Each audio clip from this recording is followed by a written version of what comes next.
the motto of our constitution is equality. The motto of our constitution is equal opportunities. And that is what we are leading ahead, how this journey of our students can be more and more joyful in their school life. How we could get rid of the grades, marks and rat race. And I would like to share it with all the parent community and the students today that yes, from the next year we are getting rid of all these things. The education is going to be more bringing the equitable opportunities. Each one in the country will not be deprived from the education. As it was mentioned by one of the speakers, opportunities, the education which we will be looking forward with the new education policy 2020 will be creating multiple opportunities to each and every student in our country. And that is what I had shared in my podcast, that I would be happy to talk to the parents about this new education policy, because as ma'am rightly said, that these forwards have been creating a lot of misunderstandings about the vision or the objective of this new education policy. But I would like to tell the parents to get assured that the new era in the school as well as the higher education is going to begin from the year 2021-22. The academic session will lead this change, this thought process. And I know today it's a bit late with the speeches. We were going exactly as per the time, but then I would take an opportunity. I know the parents as well as students are having a lot of excitement about it.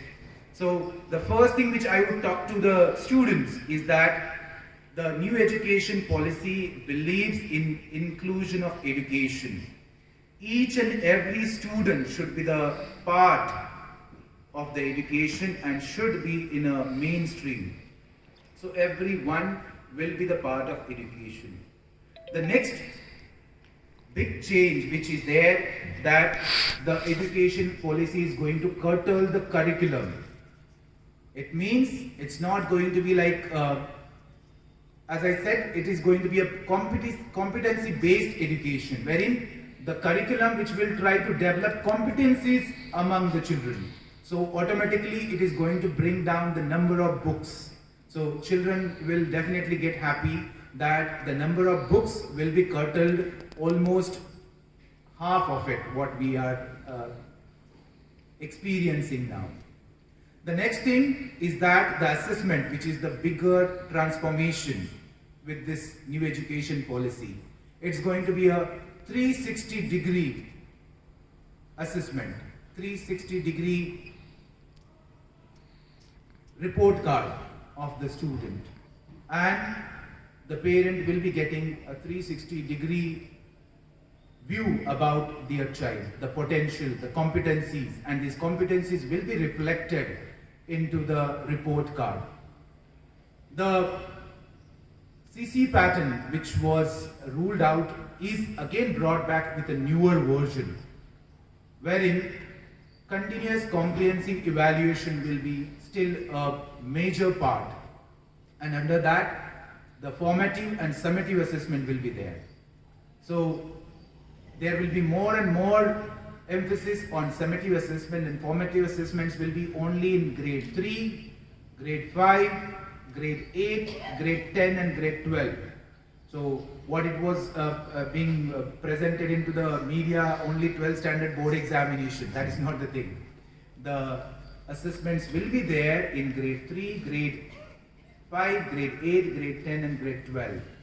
Now with the grade 3, it's a very promising aspect which the government of India is taking with grade 3. Each and every student should attain foundational literacy and numeracy skills. By grade 3, each and every student should attain this foundational numeracy and literacy. That is what is the major thing. Next major change which I wanted to talk about is the multidisciplinary options for the students. As it is told, the school education is bifurcated into 5 plus 3 plus 3 plus 4. So 5 is the foundation stage from nursery till grade 2, and then from grade 3 to grade 5 is the next stage, and grade 6 to grade 8. So the 3 language formula will be initiated, and more emphasis will be given on how the concept clarity will be attained through the teaching learning process into the classroom. So experiential learning is the next important factor which the education policy is bringing in, and already the Ministry of Education and CBSE has rolled out the program for how do we attain this experiential learning, and the teachers, the school leaders will be trained accordingly. That is the reason now the CBSE calls the principals as the pedagogical leaders. Next major change which is coming is that grade 8th onward, rather grade 6th onward, the students will have opportunity to select multiple subjects, and it will be out of the boundaries. The students can select any course, any subject, and that is the reason I said they are breaking the boundaries of the streams. In schools or even in the plus 2s now, there won't be streams like arts, commerce and science. There will not be the streams of arts, commerce and science. It will be like equitable education, wherein students are free to select the subjects.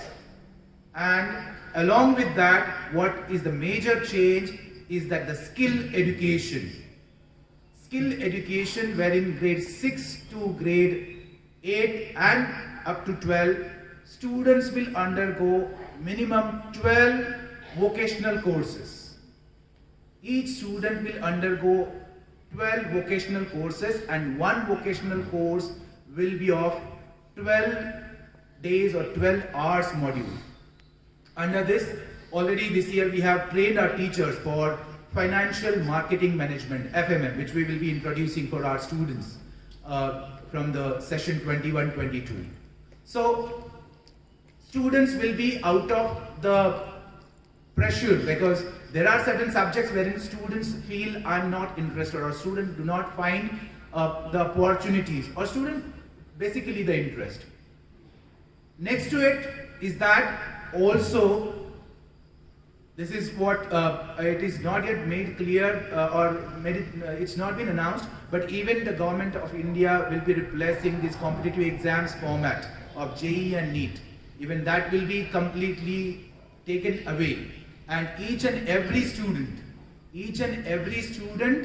will be eligible to approach to multiple career opportunities through different competitive exams, and even the competitive exams format is going to get completely changed, wherein again the government is looking forward that students will not be under any pressure with these competitive exams, and there will be a lot of scope towards the artificial intelligence, machine learning and data science, because that is the future.